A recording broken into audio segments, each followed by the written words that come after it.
రైతు సోదరులకు శుభోదయం. నేలతల్లి కార్యక్రమానికి స్వాగతం. ఈ శుభోదయం వేళ రైతుల ఆశలు చిగురించేలా, వారు ఆర్థిక ప్రగతిని సాధించేలా అభ్యుదయ రైతుల అనుభవాలతో పాటు సాగుదారుల విజయగాథలను మీకు అందించే ప్రయత్నం చేస్తోంది మీ నేలతల్లి. ఇవాల్టి కార్యక్రమంలో సోయాబీన్ పంట సాగులో మెలకువలతో పాటు ప్రకృతి వ్యవసాయ విధానంలో వరి సాగు విధానాలను తెలుసుకుందాం. ఆదిలాబాద్, నిజామాబాద్ జిల్లాల్లో అత్యధికంగా సాగు చేసే సోయాబీన్ పంట ఖరీఫ్ సీజన్కు మరింత అనుకూలంగా ఉంటుంది.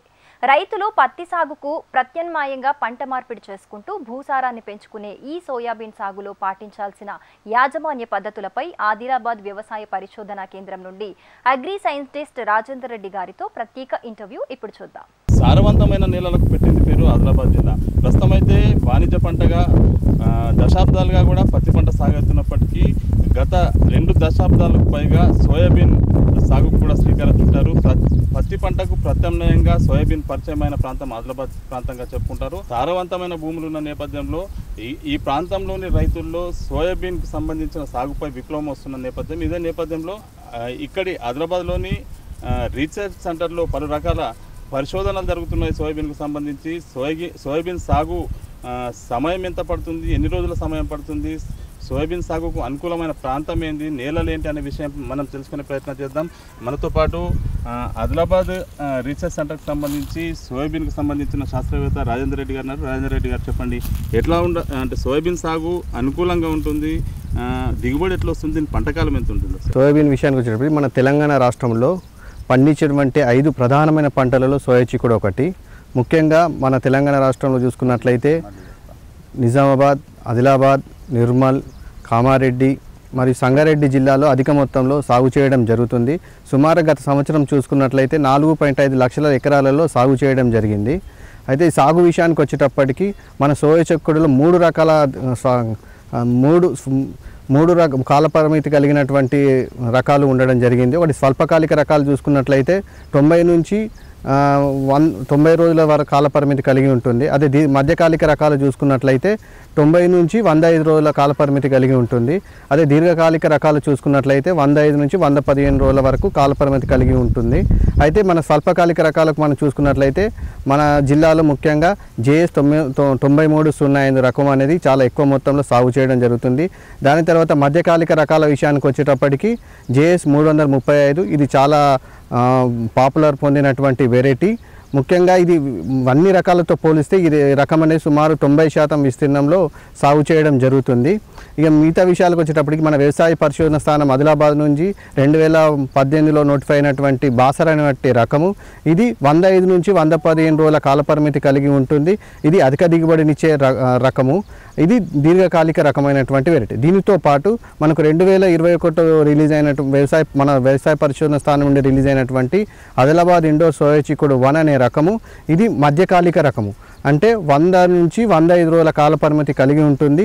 ఇది ముఖ్యంగా ఏంటంటే మనకు వర్షాలు అధికంగా కురిసినప్పుడు వచ్చేటువంటి కాయకుళ్ళు తెగులును సమర్థవంతంగా తట్టుకుంటుంది. దానితో పాటు మనకు చార్కోల్ రాట్ అంటాం, ఆ తెగుల్ని కూడా మసికుళ్ళు తెగులు, దీన్ని కూడా కొద్ది వరకు తట్టుకునేటువంటి రకము. దీని దిగుబడి వచ్చేసరికి ఎకరానికి 8 నుంచి 10 క్వింటాలు రావడం జరుగుతుంది. ఇక మన రకాలను ఎంపిక చేసినప్పుడు ప్రధానంగా మనం ఏంటంటే మన ప్రాంతానికి అనువైనటువంటి రోగనిరోధక శక్తిని, అంటే ముఖ్యంగా మనకు మన జిల్లాలో వచ్చేటువంటి కానీ మన రాష్ట్రంలో వచ్చేటువంటి రోగాలను తట్టుకునేటువంటి రకాలు, అదేవిధంగా అధిక దిగుబడినిచ్చేటువంటి రకాలను మనం ఎంపిక చేసుకోవాలి. రకాలను ఎంపిక చేసుకున్న తర్వాత ముఖ్యంగా ఏంటంటే రైతులు మనము ఎప్పుడు విత్తన శుద్ధి అనేది తప్పనిసరిగా చేసుకోవాలి. ముఖ్యంగా మొదటగా శిలీంద్రనాశుని విత్తన శుద్ధి చేసుకోవాలి. 1 కిలో విత్తనానికి ముందుగా 3 గ్రాముల థైరమ్ లేదా 3 గ్రాముల కార్బాక్సిన్ ప్లస్ థైరమ్ అనే మిశ్రమాన్ని 1 కేజీ విత్తనానికి పట్టించి విత్తన శుద్ధి చేయాలి. ఆ తర్వాత మనకు 1.5 మిల్లీలీటర్ల ఇమిడాక్రోపిడ్ను 1 కేజీ విత్తనానికి సరిపోయేటట్లు విత్తన శుద్ధి చేసుకున్నట్లయితే పంట మొదటి దశలో వచ్చేటువంటి కాండమీగ నుండి పంటను సమర్థవంతంగా కాపాడవచ్చు. దాని తర్వాత మన జిల్లాలో సాధారణంగా ఏంటంటే రైజోబియం కల్చర్ అనేది వాడడం లేదు. సోయాబీన్ ప్రత్యేకంగా బ్రాడీ రైజోబియం కల్చర్ ఉంటుంది. దీన్ని 200 గ్రాములు 1 ఎకరానికి సరిపోయే విత్తనానికి పట్టించి మనము విత్తన శుద్ధి చేసుకొని మనం విత్తుకున్నట్లయితే మనకు రూట్ నాడ్యూల్స్ అనేటువంటి వేరు బూడిపల్లని మంచి ఏర్పడి మనకు సహజంగా లభించేటువంటి నత్రజని మొక్కలకు అంది అధిక దిగుబడి పొందడానికి వీలు ఉంటుంది. విత్తన శుద్ధి తర్వాత ప్రధానంగా ఏంటంటే రైతులు మనం ఎప్పుడు విత్తుకోవాలని పైన దృష్టి పెట్టాలి. సోయా చిక్కుడు ముఖ్యంగా ఏంటంటే జూన్ 10 నుండి జూలై మొదటి వారం వరకు విత్తుకోవాలి. అయితే ఏంటంటే మొత్తాన్ని విత్తుకునేటప్పుడు తప్పనిసరిగా భూమిలో తేమ తగినంత ఉన్నప్పుడు మాత్రమే విత్తుకోవాలి. అది ఒకటి 60 నుండి 80 మిల్లీమీటర్ల వర్షపాతం మనకు పడ్డ తర్వాత మనం విత్తుకోవాలి. లేదా కంటిన్యూస్గా 2 నుంచి 3 రోజులు మనకు వర్షం నమోదైన తర్వాత మాత్రమే విత్తుకోవాలి. విత్తుకునేటప్పుడు నల్లరేగడి భూమిలో అయితే వరుసకు మధ్య 45 సెంటీమీటర్లు, మొక్కకు మధ్య 10 సెంటీమీటర్లు ఉండేటట్లు విత్తుకోవాలి. ఆ తర్వాత మనము తేలికపాటి నేలల్లో సాగు చేయాలనుకున్న రైతులు మనకు వర్షాధారంగా కాకుండా నీటిపారుదల కింద మాత్రమే సాగు చేసుకోవాలి. ఇలా సాగు చేసుకోవాలనుకున్న రైతులు వరుసకు మధ్య 30 సెంటీమీటర్లు, మొక్కకు మధ్య 7.5 సెంటీమీటర్లు ఉండేటట్లు విత్తుకోవాలి. ఇక విత్తన మోతాదు విషయానికి వచ్చేటప్పటికి తప్పనిసరిగా మనం విత్తన మోతాదుని 25 నుంచి 30 కిలోలు ఉండేటట్లు చూసుకోవాలి. దీనికి ప్రధానంగా ఏంటంటే 70% మొలక శాతం ఉన్నదనుకోండి, మనం 25 నుంచి 30 కిలోలు ఎకరానికి సరిపోతుంది. ఒకవేళ మనకు మొలక శాతం కొంచెం తక్కువగా ఉన్నట్లు అనిపించినట్లయితే దానికి అనుగుణంగా మనం విత్తన మోతాదును పెంచుకొని వేసుకోవాలి. ఆ తర్వాత మనం పంట వేసుకున్న తర్వాత మనకు కలుపు మందులను కలుపును అదుపు చేయాల్సి ఉంటుంది. మొక్క 45 రోజుల వరకు ఎలాంటి కలుపు లేకుండా చూసుకోవాలి. దీనికి ముఖ్యంగా ఏంటంటే విత్తిన 24 నుంచి 48 గంటల లోపు మనం తప్పనిసరిగా మనకు ప్రీ ఎమర్జెన్సీ అనే గడ్డు మందులు ఉంటాయి కదా, వాటిని మనం పిచికారీ చేసుకోవాలి. చాలా ప్రాంతాల్లో ఒడ్లపైన బెడ్స్ కట్టి కూడా సోయాబీన్ పెడతా ఉన్నారు. మొక్కకు డిస్టెన్స్ ఎంత ఉండాలి? అసలు కలుపు మొక్కలు ఈ బెడ్ సిస్టమ్ ద్వారా ఎక్కువ ఉంటాయా, మామూలుగా అయితే దేనికి ఉంటుంది? ఈ గ్యాప్ ఎంత ఉండాలి అసలు విత్తనాలు విత్తుకున్న టైంలో?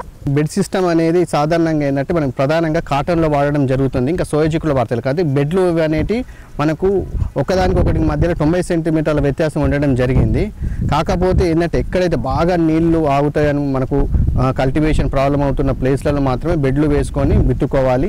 మొక్కకు మధ్య అలా వెతుకునేటప్పుడు మనకు నార్మల్ దానికంటే పాపులేషన్ డబుల్గా పెంచుకునేటట్లు చూసుకోవాలి. అంటే మొక్కకు మధ్య 5 సెంటీమీటర్లు ఉండేటట్లు చూసుకొని పాపులేషన్ని మనం పెంచుకున్నట్లయితే అధిక దిగుబడి పొందడానికి వీలు ఉంటుంది. మొదటిసారిగా ఆదిలాబాద్ ప్రాంతంలో సోయాబీన్ కల్టివేషన్ అనేది ఎప్పుడు పరిచయం అయింది? ప్రస్తుతం అప్పుడు ఎంత సాగు ఉండేది, ఇప్పుడు ఎంత సాగు ఉంటుంది? ఆదిలాబాద్ మనకు మీరు ఇంతకుముందు మనం మాట్లాడుకున్నట్టు ఏంటంటే పత్తికి ప్రత్యామ్నాయంగా మనకు సోయా చిక్కుడును తీసుకురావడం జరిగింది. గత 20-25 సంవత్సరాల నుండి సోయా చిక్కుడు జిల్లాలు సాగు చేయడం జరుగుతుంది. ముఖ్యంగా ఎందుకు కాటన్ బదులు పాపులర్ అయిందంటే ముఖ్యంగా ఏంటంటే తక్కువ కాల పరిమితి, తక్కువ వనరులు, మరి అధిక దిగుబడులు వచ్చి మార్కెట్లో మనకు కంపల్సరీ రేటు రావడం వల్ల రైతులు కాటన్ నుండి సోయా చిక్కుడు వైపు మనకు మరలడం జరిగింది. మరి ఏరియా విషయానికి వచ్చేటప్పటికి ఇప్పుడు ప్రస్తుతానికి 4.5 లక్షల ఎకరాలలో సాగు చేయడం జరుగుతుంది. అంటే మొత్తంగా సోయాబీన్ వల్ల ఉత్పత్తులు ఏమేమి జరుగుతాయి? కేవలం సోయా చిక్కుడుతోటి ఆయిల్తో పాటు ఇంకేమేమి వస్తాయి అసలు? సోయా చిక్కుడు విషయానికి వచ్చేటప్పటికి మనకు సాధారణంగా మనకు ఫుడ్గా అంటే సోయా చిక్కుడు మనకు ముఖ్యంగా ఏంటంటే హై ప్రోటీన్ ఉంటుంది. ఎక్కువ ప్రోటీన్ శాతం ఉండి 18 నుంచి 20% నూనె శాతాన్ని కలిగి ఉంటుంది. ముఖ్యంగా ఏంటంటే మనం తినే ప్రతి ప్రోటీన్ సోర్స్ ఏదైతే ఉందో దానికి తప్పనిసరిగా సోయా చిక్కుడునే వాడడం జరుగుతుంది. ఏ ఫుడ్లో కూడా ప్రోటీన్ షేర్ తీసుకున్నా కూడా సోయా చిక్కుడుకు సంబంధించిన ప్రోటీన్ సోర్సే ఉంటుంది. ఆ తర్వాత మనకు సోయా మిల్క్ అనేది కూడా మనం తయారు చేసుకోవచ్చు. అదేవిధంగా క్రంచెస్ మనం మిల్ మేకర్ అంటుంటాం, దాన్ని కూడా తయారు చేసుకోవచ్చు. కాకపోతే ఒకటి ఏంటంటే మన ఇండియాలో మొత్తానికి 8 నుండి 10% వరకు ప్రొడక్షన్ అయ్యే దాంట్లో 8 నుండి 10% వరకు మాత్రమే మనం ఫుడ్గా ఉపయోగించడం జరుగుతుంది. అంటే మనం ప్రస్తుతం చూసుకోవచ్చు ఆదిలాబాద్ ప్రాంతానికి కొంత పరిమితం ఉంది. ఇది నిర్మల్ సైడ్ కానీ లేకపోతే మంచిర్యాల, కొమరంభీం ఈ జిల్లాల్లో కూడా కొంత కల్టివేషన్ని ప్రోత్సహించే విధంగా ఏమైనా చైతన్యం కల్పిస్తున్నారు రైతులు? తప్పకుండా. ఎందుకంటే ఆదిలాబాద్ జిల్లాలతో పాటు గత సంవత్సరం చూసుకున్నట్లయితే మనకు సంగారెడ్డి జిల్లాలో ఏరియా అనేది గణనీయంగా పెరగడం జరిగింది. ముఖ్యంగా ముందు సంవత్సరాలు చూసుకున్నట్లయితే ఆదిలాబాద్, నిర్మల్, నిజామాబాద్, కామారెడ్డి జిల్లాలకే పరిమితమైనటువంటి సోయా చిక్కుడు ప్రస్తుతానికి మన కొద్దిగా ఆసిఫాబాద్ ఏరియాలో పెరగడం జరుగుతుంది. ఇక విషయానికి వస్తే సంగారెడ్డిలో ఏరియా అనేది ప్రతి సంవత్సరం పెరుగుతూ పోతుంది. గత సంవత్సరం సుమారుగా 20 నుంచి 25 వేల ఎకరాలలో సంగారెడ్డి జిల్లాలో విస్తీర్ణం అనేది పెరగడం జరిగింది. దీనితో పాటు కొద్ది ఏరియాల్లో ఈ మధ్య రైతులు వరంగల్ ఏరియా నుంచి కానీ కరీంనగర్ నుంచి కూడా రైతులు ఫోన్ చేసి సోయా చిక్కుడు వేసుకోవడానికి వాళ్ళు ఆసక్తి చూపడం జరుగుతుంది. సోయా చిక్కుడుకు సంబంధించి రైతుల్లో చైతన్యం వచ్చింది. ఇప్పుడు విత్తుకునే సమయం, అసలు వర్షాలు లేవు, ఎంత సమయం వరకు విత్తుకోవచ్చు? ఇంతకుముందు చెప్పినట్టు ఏంటంటే మనం జూలై 10 వరకు విత్తుకోవచ్చు. ఎలాంటి దిగుబడిలో తగ్గుదల లేకుండా జూలై మొదటి వారం అంటే జూలై 10 వరకు విత్తుకున్నట్లయితే దిగుబడిలో ఎలాంటి వ్యత్యాసం ఉండదు. తొందరపడి రైతులు ఎవరు కూడా వర్షాలు లేకుండా విత్తుకునేటప్పుడు తప్పనిసరిగా భూమిలో తేమ ఉంటే మాత్రమే విత్తుకోవాలి. అంటే ప్రస్తుతం అయితే పరిశోధన కేంద్రంలో ఏమేమి రకాల సోయాలు పరిశోధనలు జరుగుతున్నాయి, ప్రస్తుతం మార్కెట్లో అందుబాటులో ఏమేమి ఉన్నాయి? ప్రస్తుతానికి మీరు ఇంతకుముందు చెప్పినట్టు మనకు వ్యవసాయ పరిశోధన నుండి ఇప్పటి వరకు 2 రకాలు అనేవి విడుదల చేయడం జరిగింది. ఒకటి బాసరా, ఇది దీర్ఘకాలిక రకం సంబంధించినటువంటి వెరైటీ. ఇంకొకటి ASB 50 ఆదిలాబాద్ ఇండోర్ సోయ చిక్కుడు 1 అనే రకము. ఇది మధ్యకాలిక రకము ఉండి రోగనిరోధక శక్తిని అంటే మన కాయకుళ్ళు తెగులు సమర్థవంతంగా తట్టుకునేటువంటి రకము. ఈ 2 రకాలు మనకు విత్తనాలు అందుబాటులో ఉన్నాయి. రైతులకు కూడా చాలా మట్టుకు మనము అందించడం ఇప్పటివరకు సేల్ చేయడం జరిగింది. రైతులు ఆసక్తి గల రైతులు మన రీసెర్చ్ స్టేషన్కి వచ్చి తీసుకొని వెళ్ళడం జరిగింది. దానితో పాటు మనకు మూడవ సంవత్సరం చిరు సంచిలో ఉన్నటువంటి ASB 15 అనే రకం కూడా ఉంది.